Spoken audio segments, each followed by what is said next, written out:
The Manchester courtroom fell into a heavy, expectant silence. All eyes were fixed on the woman standing at the witness stand, Karoline Leavitt, just 27, already a national figure as the White House press secretary. Her posture was straight, her gaze unwavering. This wasn't a press briefing, it was a courtroom, and the stakes were higher than ever. Across from her sat Judge Gerald Harrington, silver-haired, known for his unflinching discipline and theatrical disdain for those he deemed beneath the court's gravitas.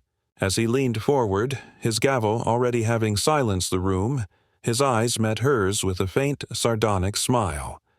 "This court is not a game, Mrs. Leavitt," he said, voice clipped, each word carved with condescension. Karoline didn't flinch. Instead, she let a knowing, almost chilling smile cross her lips, not of amusement, but of readiness. And then, calmly but powerfully, she began to speak. She wasn't there to defend herself. She was there to accuse. At the heart of the trial were damning allegations that Liberty Vanguard, a super PAC tied to powerful political donors, had engaged in illegal funding operations, using front companies, false charities, and massive transfers to sway influence and silence lawsuits. Online, Karoline had become the target of a smear campaign, accused of marrying real estate tycoon Nicholas Riccio, 32 years her senior, solely to funnel dirty money. Anonymous accounts, all suspiciously linked to Liberty Vanguard, had pushed these rumors across X, turning her marriage into political ammunition. One viral post read, "Karoline Leavitt, from White House press secretary to money laundering wife." Tens of thousands had shared it. Many in the courtroom had seen it. Some believed it. But Karoline came armed not just with reputation. She came with receipts. The judge, however, wasn't interested in sympathy. "Mrs. Leavitt," he said. Again, his voice dry as bone, "this court requires verifiable evidence, not sentimental stories to polish your reputation." A few in the audience smirked. One reporter in the back began typing furiously, noting the way Harrington was pressing her marriage as the scandal, not the alleged crimes. Karoline's fists clenched slightly, but her voice remained even. "Your Honor," she began, her tone calm, resolute, "I'm not here to defend my marriage. I'm here to expose how Liberty Vanguard funneled millions through shell companies like Granite Holdings LLC to bribe public officials. I have the emails, the transfer receipts, and recordings." A ripple ran through the courtroom. Judge Harrington narrowed his eyes. "You speak of evidence," he said, his voice now dipping into mockery. "Then show us, instead of relying on Mr. Riccio's generosity to impress." Another jab at her marriage, another attempt to discredit her before she could speak. In the audience, whispers spread. A middle-aged man leaned to his neighbor. "I told you, just a trophy wife," he muttered, but Karoline pressed on, undeterred. She opened a folder on the stand. Her fingers moved with practiced precision. "Exhibits A, B, and C," she said, an email from a Vanguard executive confirming a $500,000 settlement bribe, wire transfer receipts, and a voice recording, a bribe being discussed over dinner at Il Forno in D.C. Shall I play it now? For a moment, the air shifted. Jasmine Carter, an investigative journalist seated quietly in the middle row, had stopped writing, her pen hovering mid-air. She watched Karoline, eyes full of recognition. Across the room, Rosa Delgado, a retired teacher and local activist, held her "Justice for Manchester" sign tighter and whispered to her seatmate, "She's going to do it." But the judge slammed his gavel down, the sound sharp and thunderous. He stood, his tall frame towering, casting a long shadow over the bench. "Mrs. Leavitt," he barked, this time visibly rattled. "This court is not a stage for naive girls to play political games. You will not grandstand behind your husband's wealth." Whispers became gasps. A reporter typed quickly, "Judge Harrington, Naive. Girl, hiding behind husband's money. Karoline knew then. This wasn't just a court fight. This was an attempted takedown. Harrington didn't want evidence. He wanted her credibility burned to ash before she could light the fire. Her reply came cold and measured. "I don't need anyone's money to speak the truth," she said. "Liberty Vanguard has spread lies about my marriage to distract from a bribery network, and I have the evidence to prove it." She raised a flash drive between her fingers. The courtroom seemed to exhale as one, watching the sliver of plastic. That could unravel an empire. Judge Harrington remained seated, but his knuckles whitened on the bench. His voice came again, slower now, as if trying to regain control. "I advise you, Mrs. Leavitt, focus on evidence, if you truly have it, rather than staging a drama to buy back your reputation." Karoline met his gaze head-on. She was no longer the accused. She was the reckoning. "To prove the value of your marriage," the sarcasm wrapped in that line drew soft chuckles from some spectators, but it only made Jasmine Carter grip her pen tighter, her eyes burning with rage. Karoline gave a faint smile, not from amusement, but because she knew she'd cornered him. "Your Honor," she replied, her voice cold but proper, "I'm not here to prove any marriage. Liberty Vanguard thought slandering me would silence me, but they're wrong." She held up a printed email for the courtroom to see. "This is the first piece of evidence confirming a bribe from Liberty Vanguard. Shall I read it aloud?" Harrington's face flushed, his hand trembling slightly as he gripped the bench. He opened his mouth to interrupt, but Karoline's resolute gaze made him falter. He took a breath, trying to steady himself. "Leavitt," he said, voice lowered, but sharp as a blade, "I warn you, this courtroom does not tolerate cheap tales of love and money, no matter how expensively they're bought. If you have nothing more than accusations and Mr. Riccio's support, you're wasting everyone's time." His final jab at her marriage split the room. Some shook their heads, dismissing Karoline as a young woman seeking attention. Others, especially Manchester residents who'd lost homes to Liberty Vanguard's aggressive development, watched her with quiet hope. Karoline didn't flinch. She recognized Harrington's strategy for what it was: a distraction, rooted in the rumors seeded by Liberty Vanguard's PR machine. But she was prepared. She'd faced ridicule, doubt, and slander before. She reminded herself the truth was her sharpest weapon.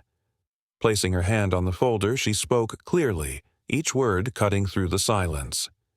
"Your Honor, the truth doesn't need to be bought. I move for the court to play the recording now, or I'll proceed with the Granite Holdings transactions. The choice is yours." Harrington gripped his gavel. His eyes betrayed a flicker of panic. "The court needs to review the evidence," he said at last. Karoline Leavitt stepped out of the Manchester courthouse, her expression unwavering but her chest tight with pressure. The air outside was heavy, reporters descending like vultures, cameras flashing in strobe-like bursts. "Mrs. Leavitt, is it true your marriage to Riccio is a front to launder money for Liberty Vanguard?" one shouted. Karoline paused, took a breath, and answered coldly, "I'm here to tell the truth. Those who slander me will soon face the evidence." She pushed through the crowd, feeling the sting of scrutiny from every direction.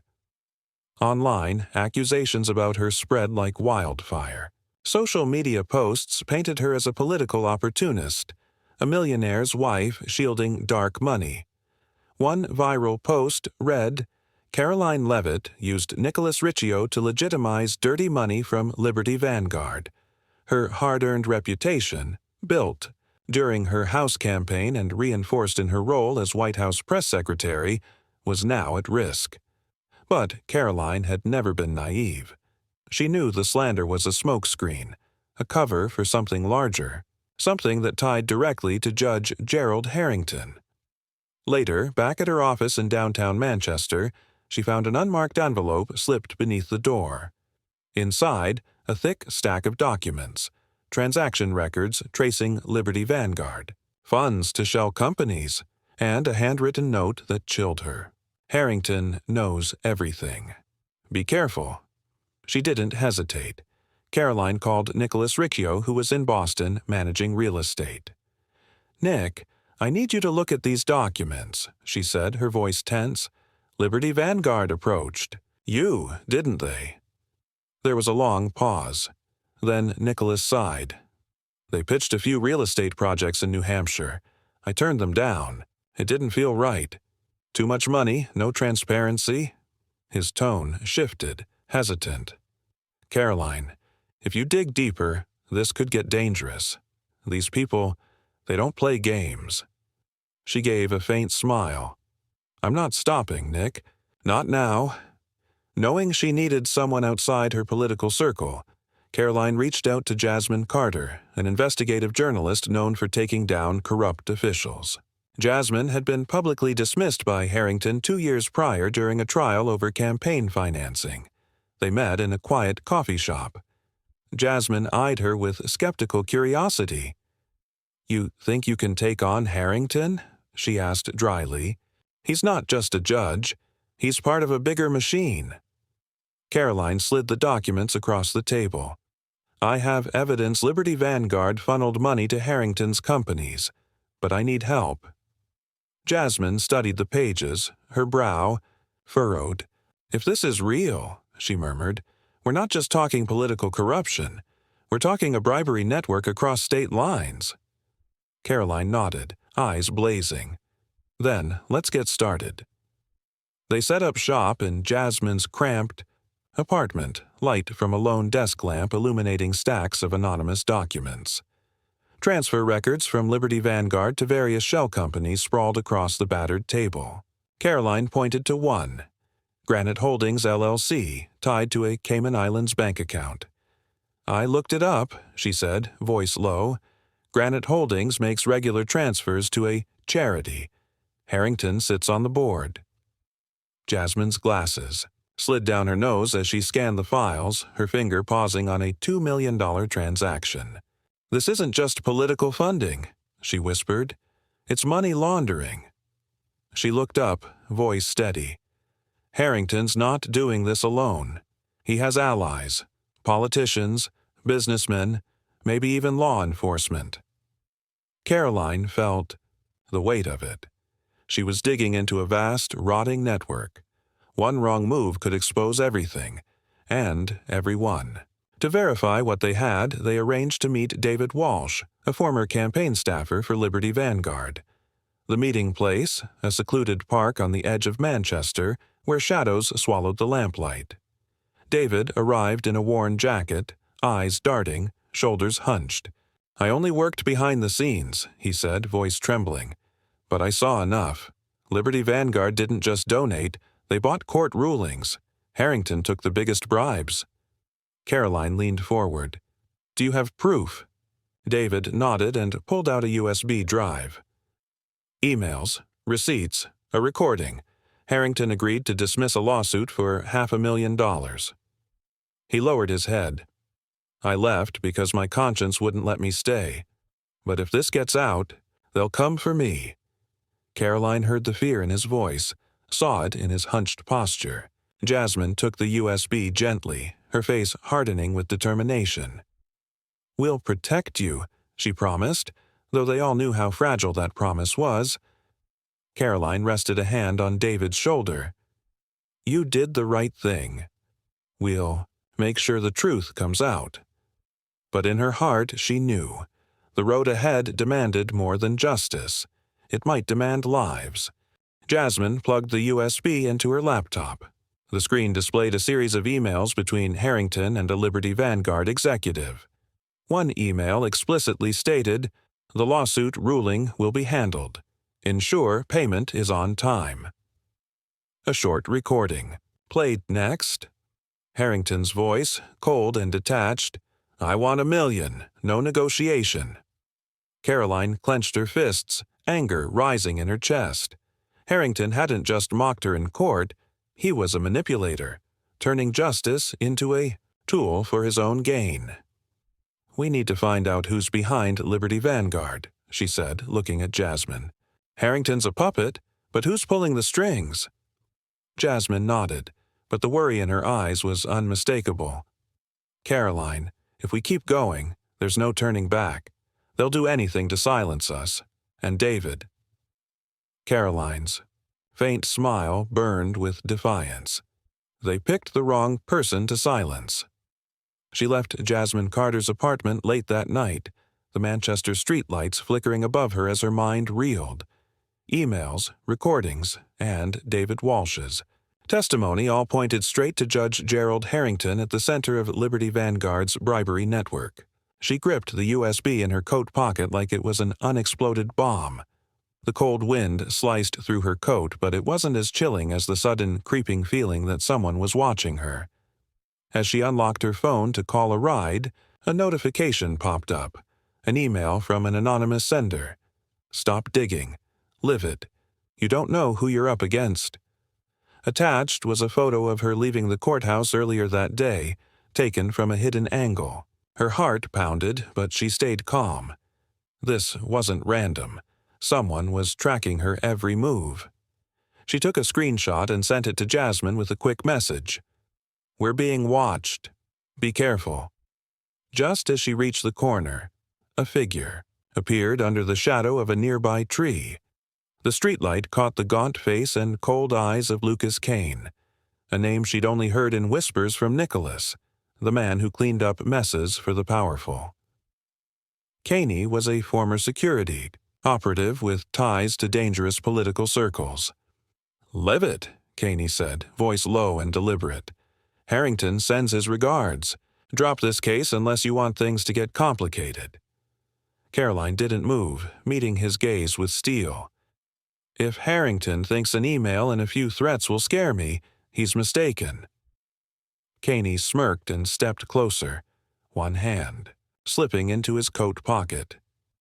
"You're smart, but not wise enough. Those documents, they'll bury you before they ever reach Harrington. Or maybe your husband, Nicholas, will pay the price first." The mention of Nicholas sent fury through her. "Threatening my family is a big mistake, Kaney." Her voice was low but razor-sharp. She stepped back, gripping her phone. One move, and she'd dial the police. Kaney chuckled softly but didn't advance. "You've got 48 hours, he said, then turned and disappeared into the shadows.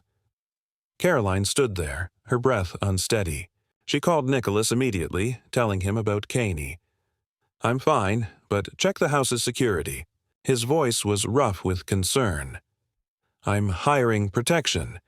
Karoline, who are you really up against?" She sighed, scanning the empty street. "A system bigger than we thought. But I'm not stopping." Back in her apartment, she reread the threatening email. It had been sent through an encrypted server. She texted Jasmine. "Kaney is Harrington's man. We need to protect David and speed up releasing the evidence." Lying in bed, she couldn't sleep. Kaney's voice echoed in her head, but fear didn't take root. Instead, it was fire. Harrington and Kaney thought they could scare her off. They didn't know Karoline Leavitt. She never backed down. She closed her eyes, whispering to herself, 48 hours. They'll see who runs out of time. The next morning, the courtroom was tense. Every eye seemed locked on Karoline as she stood at the witness stand. The fluorescent lights cast a harsh glow on her face, but her expression never wavered. The memory of Kaney's threat hung over her, sharp as a blade. But she was more determined than ever to bring the truth to light, about Liberty Vanguard and about Judge Harrington. The gallery was packed. Reporters scribbled in notepads. Cameras flashed at every move. Online, social media buzzed with smears and speculation. Karoline Leavitt, political trophy or money launderer. But she didn't let it shake her. She had a weapon, David Walsh's documents. Judge Harrington, with his silver hair and commanding presence, sat presiding. His cold gaze swept across the room like a hammer looking for a nail. "Mrs. Leavitt," he said, his voice slow and deliberate. "This court requires your testimony regarding allegations of illegal funding by Liberty Vanguard. All arguments must be based on verifiable evidence, not speculation or emotion." His tone carried the weight of authority, but also a veiled threat. Karoline took a breath and placed her folder on the stand, brushing her fingers over the pages. "Your Honor," she began, steady and strong, "I have evidence that Liberty Vanguard funneled millions through shell companies, including Granite Holdings LLC, to illegally fund election campaigns. These transactions violate the Federal Election Campaign Act and involve bribing judicial officials." She paused, locking eyes with Harrington. "Specifically, I have emails, transfer receipts, and recordings showing payments to individuals within the judiciary." The courtroom stirred, with gasps and murmurs. Harrington gripped his gavel tighter. His face didn't change, but his eyes flickered. "Mrs. Leavitt," he cut in, his tone sharp, "this court has yet to see grounds for accepting vague insinuations. Per Section 52 of the Federal Election Campaign Act, all evidence must be authenticated before presentation. You are wasting the court's time with baseless arguments." There was a ripple of laughter from the spectators. His sarcasm was deliberate. "If you intend to rely on emotion rather than statute," he added, "the court advises you to reconsider." Karoline didn't blink. She reached into her folder and held up a printed email. "This is an email between a Liberty Vanguard executive and an individual tied to the judiciary. It confirms a $500,000 payment to dismiss a lawsuit. I'm prepared to submit the original for court verification." The room went silent. Carr with the rod again, this time harder, leaving a deep dent just below the window. Karoline didn't flinch. Her heart was thundering, but her face remained still. Kane leaned in, his breath fogging the cracked glass. "Last chance," he said. "You think this ends in court? You won't make it to the next hearing." She stared at him, unblinking. "You already lost, Kane. You just don't know it yet." Her other hand was already on her phone, the emergency dial one press away. Just then, a pair of headlights swung into the alley, flooding it with white light. Kane's head snapped toward the car. Karoline seized the moment and hit the horn. The sudden blare startled him, and with a final glare he backed away, disappearing into the shadows. The arriving car screeched to a halt. Jasmine jumped out, rushing to Karoline's door. "Are you okay?" she asked, scanning the alley. "I'm fine," Karoline said, stepping out, her legs slightly unsteady. "He wanted the USB. He knows about Ellen." Jasmine's expression hardened. "We need to move. Now." Minutes later, they were back on the road, Karoline behind the wheel, Jasmine calling the safehouse contact. Every turn of the tires felt like a countdown. With Kane on their trail and Harrington growing. Desperate, the noose was tightening, but Karoline wasn't backing down. She had truth on her side, and now the evidence to prove it. The door burst open again, shattering the glass. Karoline flinched as shards sliced into her hand, leaving a bleeding gash. She slammed her foot on the gas, swerving past Kane as tires screeched. He shouted after her, "Your time's up. Leave. It." In the rearview mirror she saw him standing still, his eyes sharp and cold like a predator's. Her heart pounded, not from fear, but from the dawning realization that Harrington was desperate. Back at her apartment, she bandaged her hand, but her mind wouldn't stop racing. She called Jasmine immediately. "Kane attacked me," she said, her voice urgent. "He knows about Ellen, or David. Is she safe?" Jasmine's voice was tense. "They're at the safe house with Nicholas's security, but Kane has a source. Someone's leaking from our team." Karoline gripped her phone, suspicion flashing. Through her. Nicholas? No, he wouldn't betray her. But someone close was playing both sides. She called him anyway, trying to stay calm. "Nick, Kane just attacked me. You need to beef up security for David and Ellen. Now."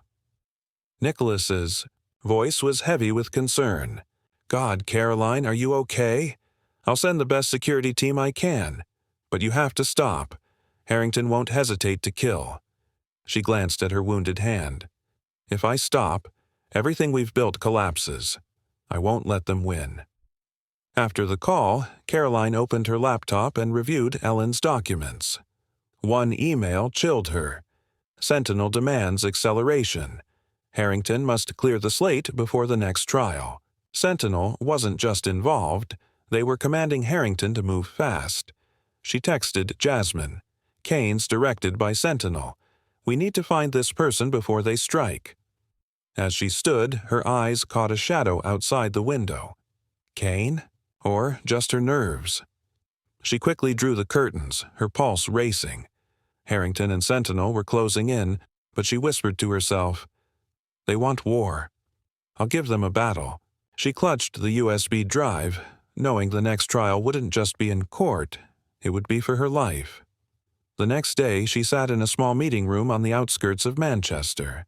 The fluorescent lights cast tense shadows over the faces, gathered around her. The cut from Kane's attack still throbbed beneath her blazer sleeve. Around the table were new allies: Jasmine Carter, the sharp-eyed investigative journalist; Sarah Nuwan, a young lawyer specializing in campaign finance; and Marcus Tate, a community activist who had led anti-corruption protests. They were there to prepare for the release of evidence against Judge Gerald Harrington and the Liberty Vanguard network. But Kane's stalking of David and Ellen still haunted Karoline. She placed Ellen's documents beside David's USB. "We have emails, recordings, and a list of politicians paid by Liberty Vanguard," she said steadily. "Harrington didn't just take bribes. He rigged lawsuits to protect this network. And someone called Sentinel is behind it all." Sarah scanned the papers, frowning. "This is explosive," she murmured. "But Harrington won't let us release it without a fight. Kane's presence proves how desperate they are." Jasmine opened her laptop, displaying public reaction on X. "The public's divided," she said, pointing. One post with thousands of shares called Karoline a hero. Another, likely from a fake account, accused her of laundering money through marriage. "We need to shape the narrative," she stressed. "Releasing the evidence now could flip public opinion." Marcus leaned in, his deep voice firm. "Manchester's community is ready to rally. Many lost their homes to Liberty Vanguard's real estate scams. They just need a spark." Karoline nodded. She could feel the weight of it all, the danger, the responsibility. "We need a two-pronged plan," she said. "Sarah, prepare legal filings for a federal investigation. Jasmine, coordinate with trusted journalists. Marcus, mobilize the community for a press conference. I'll rally the public on X." That evening, they met at an old community center. Over 30 residents attended, many displaced by Liberty Vanguard's projects. An elderly woman, Rosa Delgado, stood up, her voice shaking. "I lost my family home to an unfair lawsuit. If Harrington's behind it, I want him to pay." Others nodded, fire in their eyes.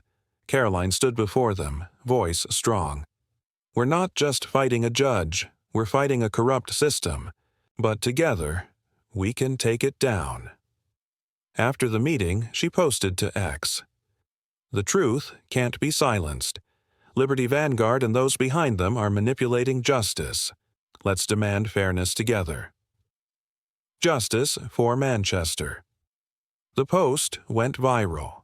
Thousands of shares, but also a flood of hostile comments, many tied to Liberty Vanguard. Still, the pressure was rising. The community was with her. But just as she stepped outside, her phone buzzed. A text from an unknown number. "Think a few posts will save you? Ellen and Walsh won't be safe forever." She froze. Kane, or someone, close to Harrington, was tracking her. She called Jasmine. "Kane knows about the meeting," she said, her voice tight. "We have a mole." "I'll check Marcus and Sarah's contacts," Jasmine said. "But Karoline, you need to be careful. Harrington's throwing everything at us." Karoline looked back at the glowing windows of the community center. She thought of Rosa, David, Ellen, people who trusted her. She sent a message to Nicholas. "Nick, I need extra security for the press conference. Kane's closing in." Nicholas replied instantly, "It's arranged, but Karoline, you're making yourself the biggest target." She smiled faintly. "Good," she thought. "Let them aim at me, as long as the truth comes out." As she stepped into her car, she saw a flicker of movement under a streetlight. Kane, or just her imagination.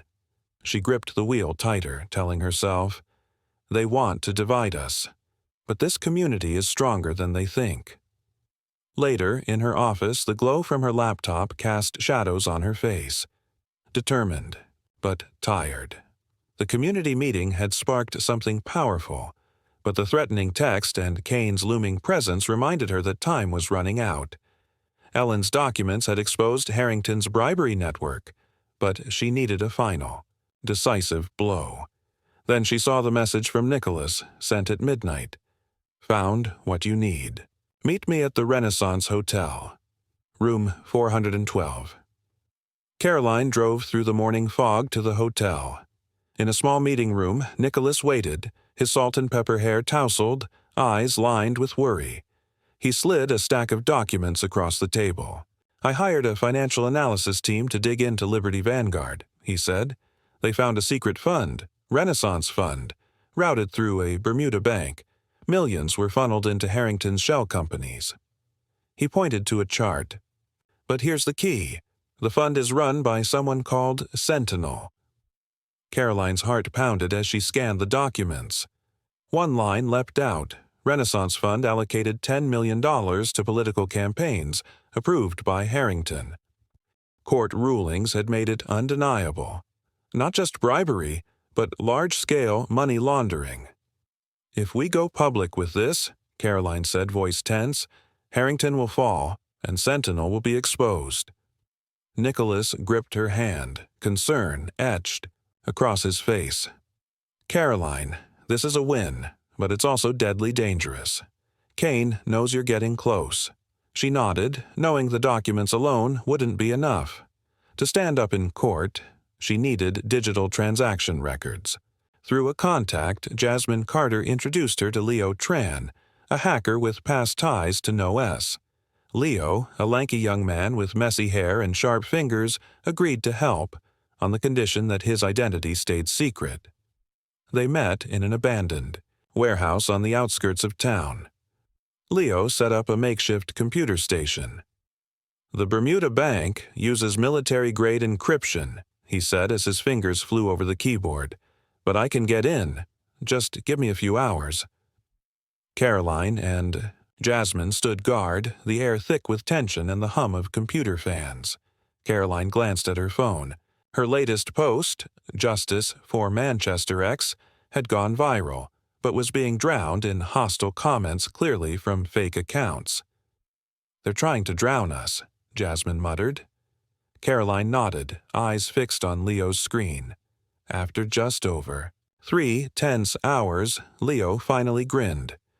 "Got it. I have transaction copies from the Renaissance Fund. $10 million funneled through 3 shell companies, all linked to Harrington." But before they could celebrate, a metallic scrape echoed from the warehouse door. Karoline froze. "Leo, upload the data now," she whispered. Jasmine gripped her phone, ready to call in Nicholas's security. The door burst open.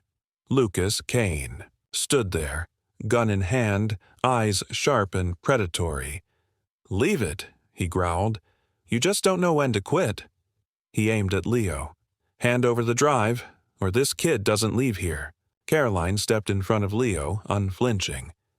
"Harrington's scared enough to send you," she said, her voice hard. "Lower the gun, Kane. You know this data's already backed up. Killing us won't protect him. It'll only expose him." "Faster!" Kane sneered, but his aim wavered. Behind her, Leo, hands shaking, finished the upload. Jasmine quietly texted Nicholas's team. In the distance, sirens started to wail. Kane's face twisted. "You'll regret this," he hissed, then bolted out the back into the fog. Karoline exhaled shakily, turning to Leo. "You okay?" He nodded, pale. "Data's secure. I sent it to Jasmine." She gripped his shoulder. "You just saved this case." When security arrived, they reviewed the files. The transactions matched Nicholas's and Ellen's documents exactly, confirming the Renaissance Fund as the laundering hub for Liberty Vanguard. But one detail chilled Karoline. A line that read, "Sentinel approved, transfer to H." She texted Jasmine. "Sentinel's not just the boss, they're giving Harrington direct orders," Jasmine replied instantly. "We need to get this to court." But Kane won't stop. Karoline called Nicholas. "Nick, we have the evidence, but Kane just attacked. You need to boost security for David and Ellen." Nicholas sounded tired. "I'll send more men. But Karoline, you're pushing too far. If Sentinel knows, they'll target our whole family." She stared through the warehouse window. The fog outside matched her thoughts. "If I stop, everyone pays. I have to finish this." She turned back to the data, eyes blazing. The Renaissance Fund was the key to bringing Harrington down, but Sentinel remained in the shadows. With the community's support, hard evidence, and Kane hunting her, the upcoming press conference would be a breaking point. "They want to silence me," she whispered. "They'll see the truth is bigger than any bullet." Karoline Leavitt now sat in a safe house in Concord, dim light casting long shadows on her face, determination worn thin with exhaustion. The warehouse standoff still echoed in her memory.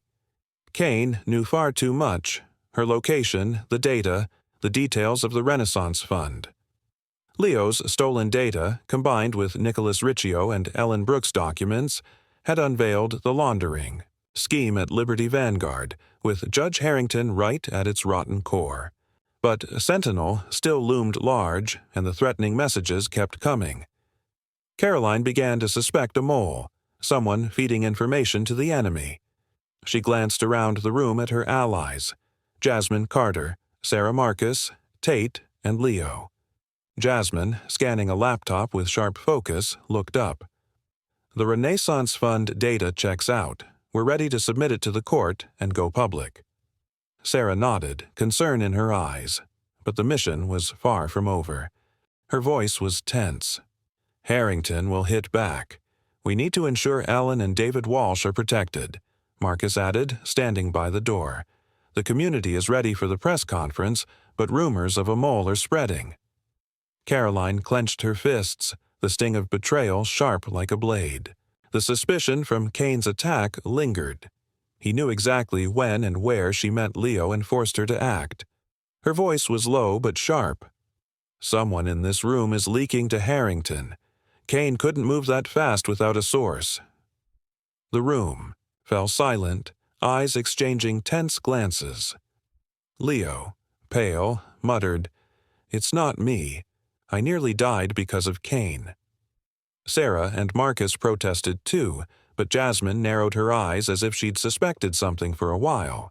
Karoline pulled out her phone, opening an anonymous email received that morning. "You're trusting the wrong person. Check your lawyer." She looked at Sarah, her heart pounding. Sarah, with a clean record and a reputation in campaign finance law, was the perfect choice to handle legal filings, but Karoline couldn't take any risks. "Sarah," she said, her voice calm but cold, "who have you contacted about this data?" Sarah frowned, her tone defensive. "Just my law office to prepare filings. Are you accusing me?" Jasmine, not waiting for a response, opened her laptop and displayed Sarah's email history, secretly accessed by Leo. One email was sent to an encrypted address, summarizing the press conference plan and Ellen's location, stunning the room. "Sarah, explain," Jasmine growled. Sarah stepped back, pale. "I didn't send that. Someone hacked my computer." But her eyes wavered, and Karoline knew the truth. "You're working for Harrington," she said, her voice bitter. "How much did he pay you to sell us out?" Sarah bowed her head, her voice trembling. "They threatened my family. I had no choice." She looked up, eyes pleading. "Karoline, I only reported locations, not the evidence." But Karoline's trust was gone. She turned to Marcus. "Take her out.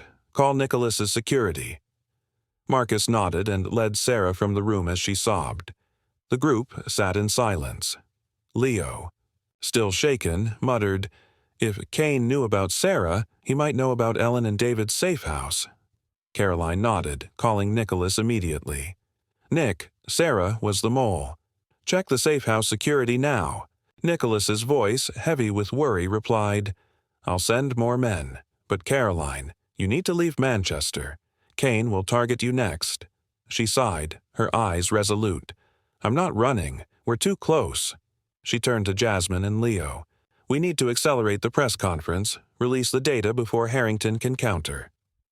Jasmine nodded, but her eyes showed worry. "Karoline, if Sentinel knows we have the Renaissance Fund, they won't just use Kane. They could destroy your reputation." Karoline gave a faint smile, thinking of the smear posts on X. "They've tried, but the public's on our side." Checking. Her phone, a new text appeared from an unknown number. "Think betrayal only comes from your lawyer? Check your journalist." Karoline froze, her gaze shifting to Jasmine. No, she told herself. Jasmine had risked everything, but the seed of doubt had been planted. With Kane lurking, Karoline knew she had to be more cautious than ever. She texted Nicholas. "Increase security for the press conference. We're not out of the dark yet." Standing in the cold room, Karoline gripped the USB, her eyes blazing. The cut on her hand from Lucas Kane's attack had healed, but the wound from Sarah's betrayal still stung. The final anonymous text planted doubt about Jasmine Carter. But Karoline forced herself to focus on the evidence. The Renaissance Fund data, along with Ellen Brooks and David Walsh's documents, was ready for the press conference and final trial. Judge Gerald Harrington was faltering, but the name Sentinel and Kane's stalking reminded her this battle wasn't over. She gathered the remaining team, Jasmine, Marcus, Tate, and Leo, to prepare. Jasmine, with sharp eyes, reported, "I've contacted 3 reporters from major outlets, Washington Post, New York Times, and an independent channel.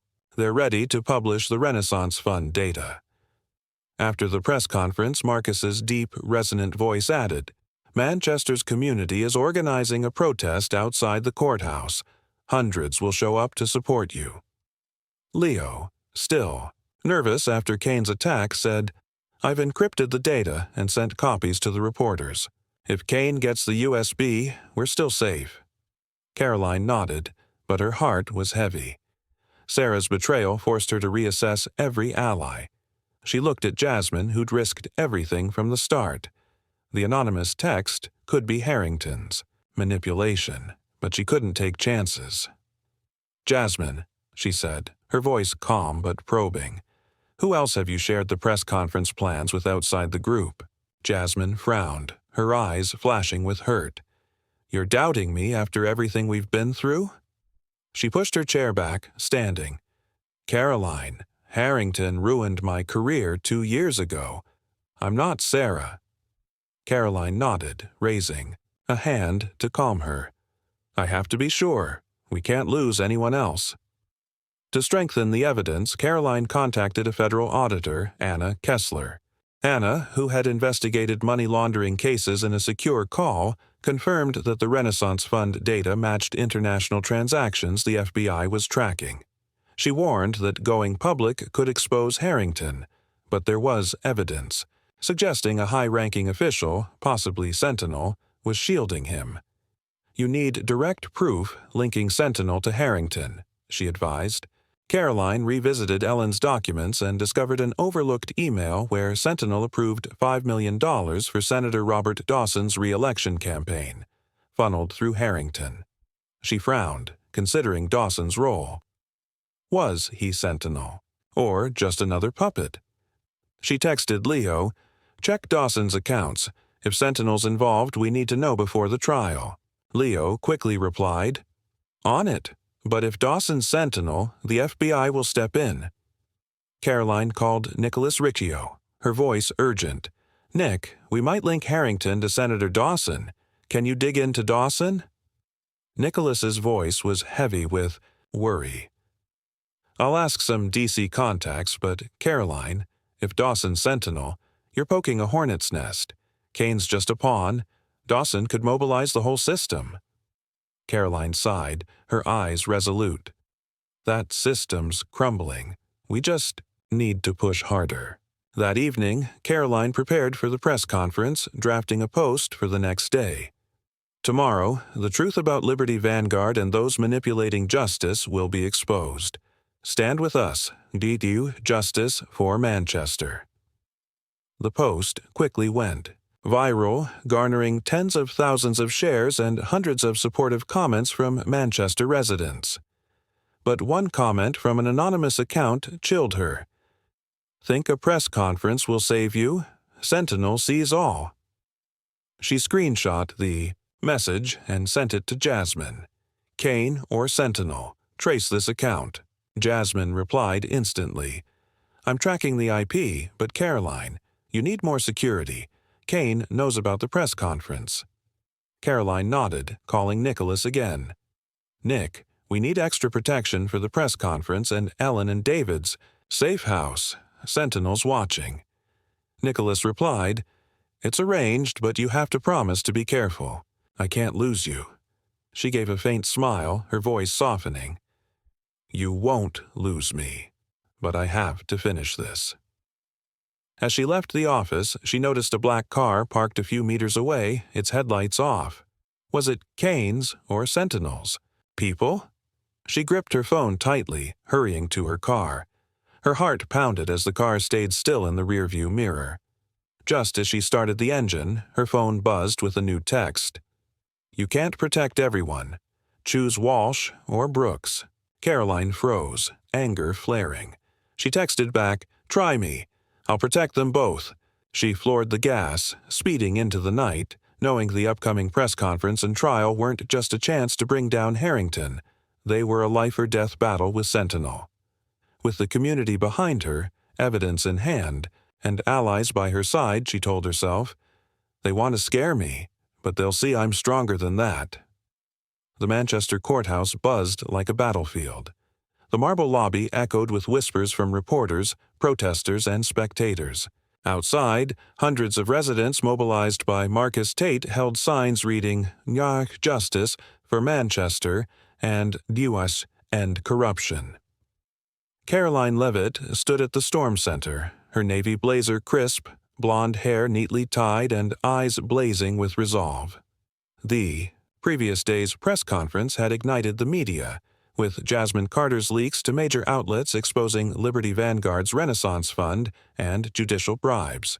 Today, the final trial was her chance to topple Judge Gerald Harrington's empire and unmask the mysterious Sentinel. But the anonymous text, "Choose Walsh or Brooks," loomed in her mind, a reminder that Lucas Kane was lurking, and the cost of victory could be steep. Inside the packed courtroom, the air felt thick, like before a storm. Reporters scribbled furiously, cameras trained on Karoline as she stepped up to the witness stand. David Walsh and Ellen Brooks, secured in a safe house with Nicholas Riccio's security team, had provided sworn affidavits. Their evidence now rested in Karoline's hands. Leo had hacked Bermuda bank data. Anna had provided a federal audit. Report, Ellen's emails, and Nicholas's financial analysis. All of it filled the folder before her.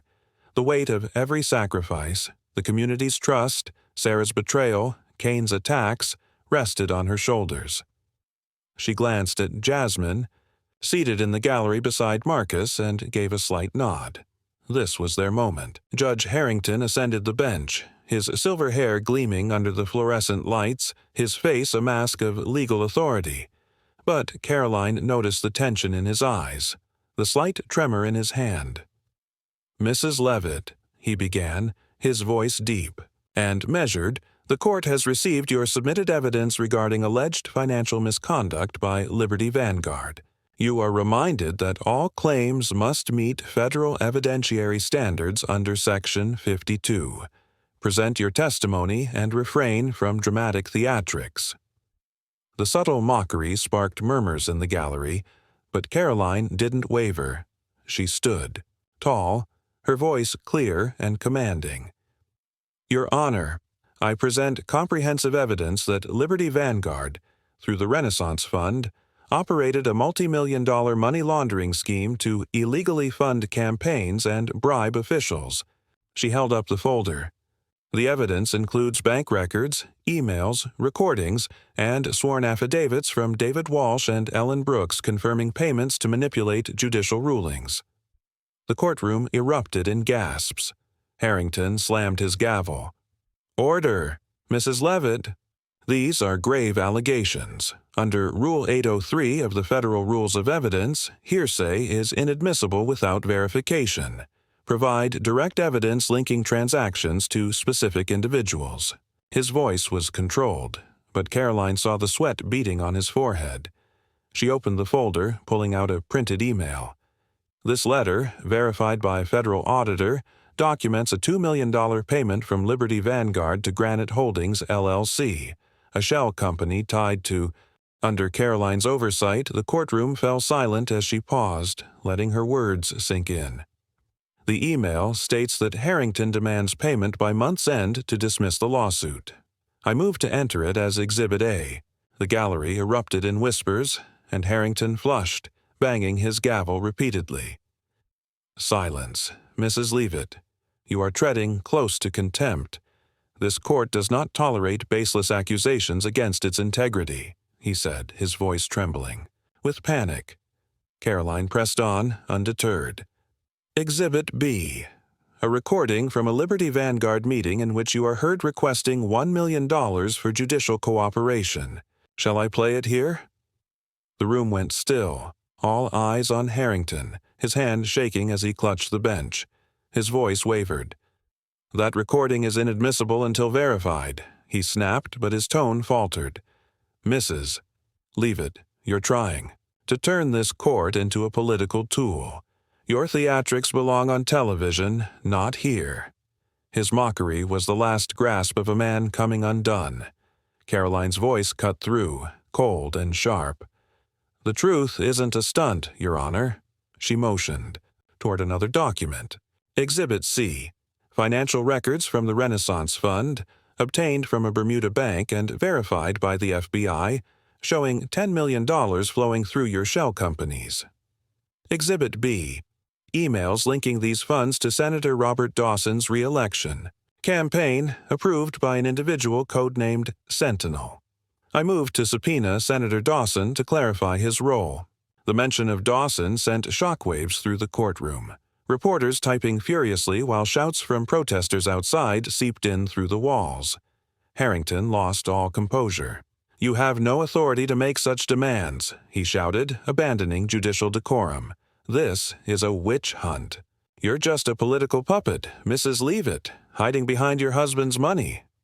His emotional outburst stunned the court, exposing the man beneath the robe. Karoline seized the moment, her voice steady but fierce. If I'm a puppet, explain.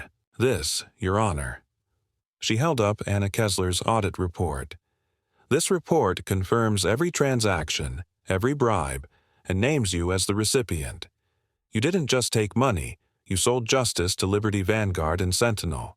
Who is Sentinel, Judge Harrington? Tell the court. Harrington's face twisted, his voice breaking into a shout. You don't know what you're doing. Sentinel will destroy you all. His raw, uncontrolled admission echoed in the stunned silence. Gasps filled the room. Jasmine's eyes widened in the gallery and Marcus clenched his fists. Karoline pressed on relentlessly. So you admit Sentinel exists. You admit taking their money. Speak, Your Honor. Harrington froze, realizing his mistake. His mouth opened and closed, eyes darting to the exit. Before he could regain control, the courtroom doors burst open. Federal agents, led by an FBI officer in a dark suit, stormed in. Gerald Harrington, the officer declared, you are under arrest for bribery, money laundering, and obstruction of justice under Title 18, Section 201. The agents surrounded the bench, handcuffs glinting. Harrington staggered, his voice a whisper. You don't understand, Sentinel. They'll come for you. The agents led him out, his robe dragging like a fallen king's cloak. The courtroom erupted in chaos, reporters shouting, cameras flashing relentlessly. Protesters outside cheered. Karoline stood still, heart pounding, victory mingling with unease. She had won, but Harrington's final words echoed. Sentinel was still out there. As the crowd surged, Jasmine pushed through to Karoline, her face beaming. You did it. He's finished. But Karoline's gaze was distant. She gripped the audit report, thinking of the email tied to Senator Dawson. Was he Sentinel, or just another puppet? She turned to Marcus. Coordinate with community leaders. Keep the protest going, she said. This isn't over. He nodded, understanding the weight of her words. Outside, Karoline faced a sea of microphones. Mrs. Leavitt, is Senator Dawson involved? A reporter shouted. She paused, choosing her words. Carefully. The truth will come for everyone involved. No one is above justice. Her phone buzzed with a text from Nicholas. I'm so proud of you, but be careful. Karoline watched as Dawson's people moved through the crowd, her eyes catching the sea of signs waving in support. For the first time, she felt the full weight of their backing, but also the looming presence of Sentinel, larger than ever. As she stepped into her car, a final message appeared from an unknown number. Harrington was just the start. Sentinel sees you, Karoline. She clenched her jaw and deleted it, her resolve hardening. The courtroom victory was hers, but the war was far from over. With the community behind her, evidence in hand, and a new target in sight, she whispered, Let them come. I'm ready. The fall of Judge Gerald Harrington, taken away in handcuffs after admitting ties to Sentinel, rocked the city.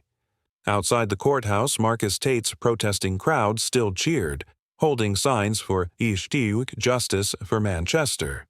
Karoline stood before a forest of microphones, pale sunlight illuminating her face, where determination mixed with fatigue. The previous day's press conference and courtroom showdown had made her a symbol of anti-corruption, but the message from Sentinel reminded her that the dangers still lingered. With Senator Robert Dawson now in her sights and Sentinel unmasked, Karoline knew her fight was just beginning.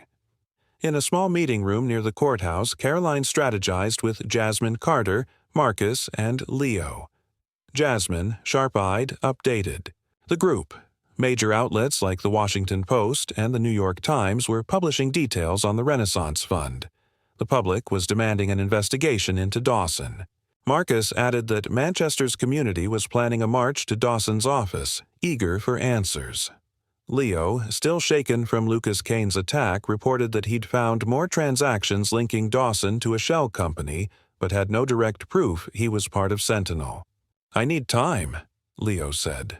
Karoline nodded, clutching Ellen Brooks's documents. We took down Harrington, but Dawson's the key. If he's Sentinel, the FBI will have to step in. She thought of Anna Kessler, the federal auditor who had verified the Renaissance Fund data and quickly texted her. Dawson might be Sentinel. Any way to speed up the investigation? Anna replied almost instantly.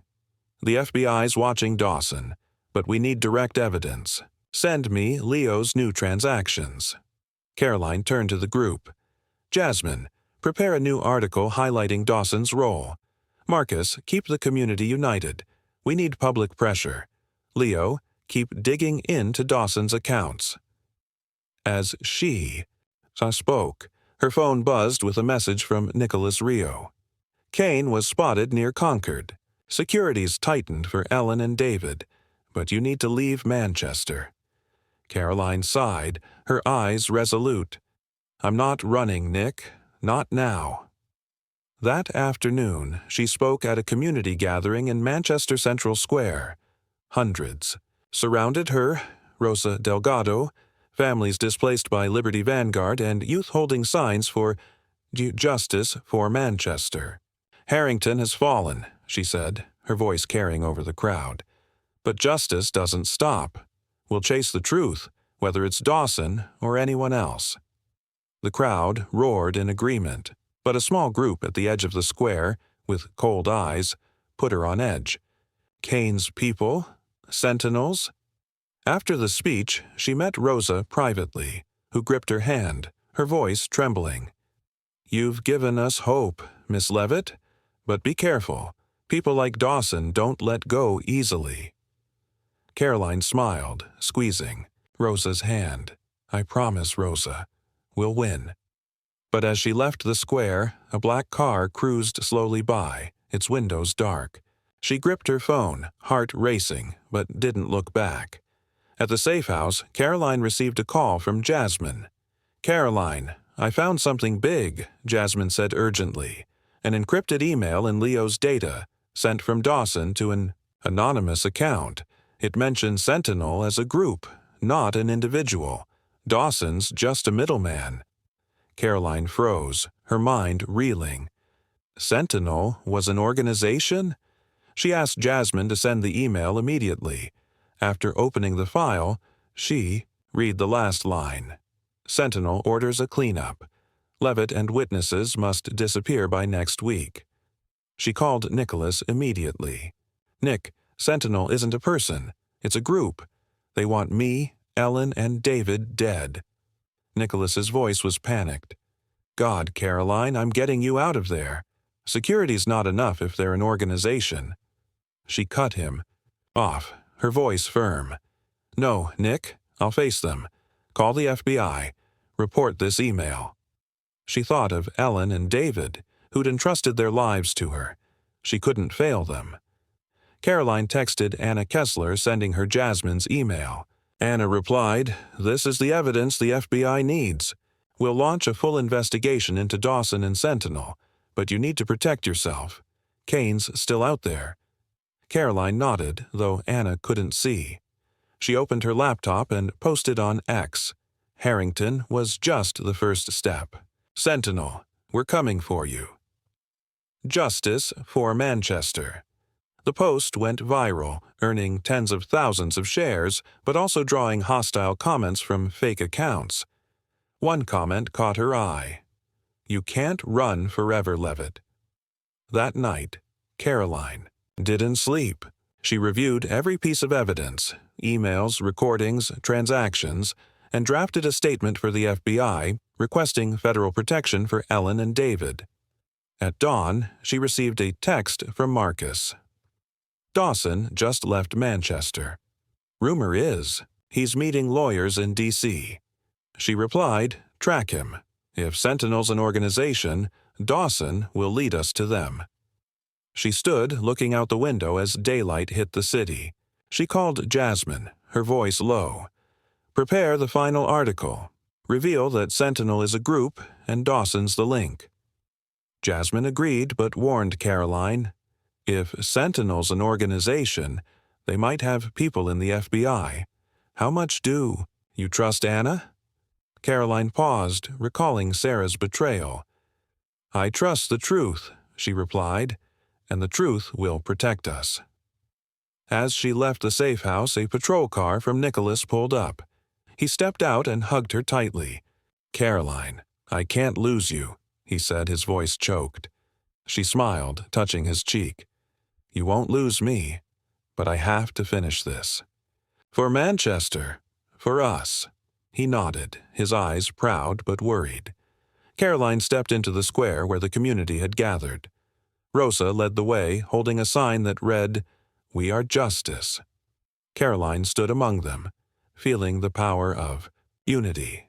She thought of Harrington, now in jail, Kane, still at large, Dawson on the run, and Sentinel, a shadow larger than all. She raised her hand, her voice ringing. "Today we won, but tomorrow we fight on. Who's with me?" The crowd roared, their cheers echoing like thunder. Karoline Leavitt stood at a podium in Manchester's community center. sunlight from the windows illuminating her face, where fiery resolve blended with pride. A week after the historic courtroom victory, with Judge Gerald Harrington detained and Senator Robert Dawson under FBI investigation, the city still buzzed with emotion. Marcus Tate's protests had spread, making Manchester a national symbol of anti-corruption. But the final text from Sentinel, "The game is just beginning," haunted Karoline, a reminder that the mysterious organization was still undefeated. Today, she spoke to solidify her legacy and lay the groundwork for the next fight. The crowd, Rosa Delgado, families robbed of homes by Liberty Vanguard, and youth with Justice for Manchester signs, surrounded her. Karoline took a deep breath, her voice resounding through the microphone. "We took down Harrington, but justice doesn't stop. Sentinel is still out there, and we won't rest until the truth is fully exposed." Applause thundered, but she noticed a few furtive glances at the crowd's edge. Kane's people? Sentinel's operatives? She clenched her fists, refusing to let fear take hold. After the speech, Karoline met Jasmine Carter and Marcus in a small meeting room. Jasmine, her laptop open, reported, "The FBI is expanding its investigation into Dawson. His emails confirm Sentinel is a group of high-level businessmen and officials, but no specific names yet." Marcus, his eyes steady, said, "The Manchester community wants to establish an election finance watchdog fund named after you, the Leavitt Justice Fund." Karoline smiled, touched but humble. "It's not just my legacy. It's Rosa's, Ellen's, David's, ours." She thought of Ellen, Brooks, and David Walsh, now under federal protection after their testimony helped topple Harrington. Karoline called Anna Kessler, the FBI auditor, for an update. "Karoline," Anna said over the phone, "we've traced a Swiss account linked to Sentinel. But be careful, Kane's still at large and Sentinel could target your family." Karoline nodded, thinking of Nicholas Riccio. She texted him, "Nick, the FBI's closing in on Sentinel. Check our home security." Nicholas replied instantly, "Done. But you need to rest, Karoline. I'm worried." She turned to the group, her voice low. "We need a long-term strategy. Jasmine, keep digging into Sentinel with reporters. Marcus, build the Leavitt Justice Fund to monitor political campaigns." She paused, her eyes sharp. "And we need to find Kane. He's Sentinel's weapon." Jasmine nodded but warned, "If Sentinel is an international network, we'll need allies beyond Manchester. What about contacting DC activists?" Karoline agreed. "Do it. We can't fight alone." That evening, Karoline returned to the safe house where Nicholas waited. He hugged her, his voice low. "You've changed Manchester, but I'm scared of the cost." She smiled, touching his chest. "The cost is worth it, Nick. For justice. For people like Rosa." He nodded, but his eyes remained anxious. As Nicholas left to check security, Karoline opened her laptop, reviewing an email from Leo Tran. A new transaction had been uncovered, $15 million from Sentinel to a DC political fund, noted for Phase 2. She frowned. What's Phase 2? She posted on X. Harrington fell, but Sentinel's no. Just toppling a corrupt judge. It was the fire Karoline ignited in Manchester's heart. She texted Jasmine and Marcus. "Ready for the next phase? Sentinel won't stop us." Looking out the window, the city's lights gleamed like a promise. Sentinel might lurk, Kane might strike, but Karoline knew that with the community beside her and truth as her weapon, she'd never fall. She whispered, "Come on, Sentinel. Manchester's ready." Karoline Leavitt's fight against corruption in Manchester, New Hampshire, mirrors urgent issues in American society today, particularly the lack of transparency in politics and finance, and the power of community when united for justice. Karoline's battle with Judge Gerald Harrington and Liberty Vanguard's Renaissance Fund network, shadowed by the mysterious Sentinel, echoes real-world scandals like investigations into illegal political funding or judicial manipulation. Zara. Nguyen's betrayal and Lucas Caney's threats reflect the complexity of trust in social movements, where personal interests can undermine shared ideals. Karoline's journey from White House press secretary to justice icon shows how individuals can drive major change through persistence, solid evidence, and community support, as seen in her mobilization of Manchester residents and use of social media with the hashtag #SheJusticeForManchester. The lessons for real life, to drive change in American society, are clear. Individuals must be relentless, like Karoline, unafraid to confront power like Harrington, but they must also rely on collective strength, as she did with Jasmine, Marcus, and Rosa. Using modern tools like social media or independent journalism can help amplify the truth, but it's crucial to stay vigilant for potential betrayals, requiring discernment in choosing allies. Above all, like Karoline, protect those you care about, even in the face of danger. Prioritize justice over fear, because a true legacy, like the Leavitt Justice Fund, is built on courage, faith, and community. In a polarized nation, unity and transparency are key to overcoming the sentinels of our time. Subscribe to the channel to join us in tracking Sentinel and supporting Karoline Leavitt's journey for justice. Thank you for being with us, and see you in the next video to explore the new chapter of Justice for Manchester.